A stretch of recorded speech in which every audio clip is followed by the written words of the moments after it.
3D printers are becoming sort of ubiquitous. Like they've become to a price point where we can even have them in the home. And the question now is what we actually do with them. So we're seeing lots of applications in arts, in medical industry, just across the board, sort of all different disciplines.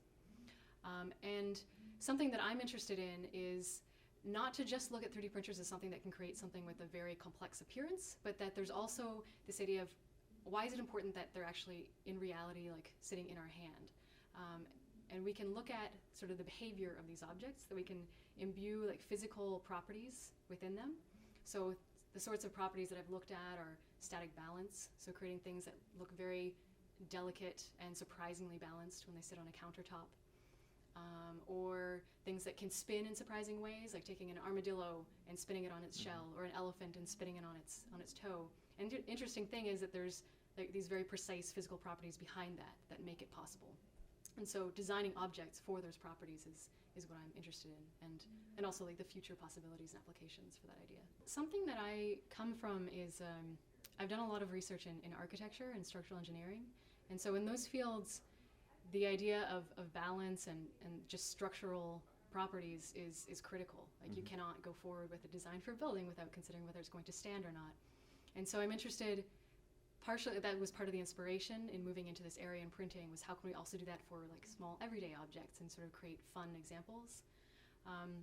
But I'm interested, now 3D printers are becoming much more widespread. So for instance, you can print in concrete, so it is actually possible today to print a house, out of concrete.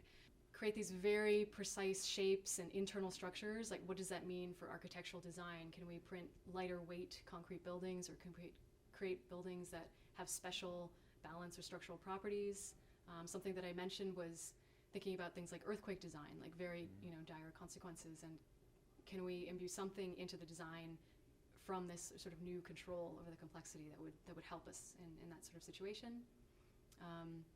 In medical industry, things like scaffolding for organs, that has important structural properties as well. So yeah, there's many different areas. I think I also mentioned something like fashion design.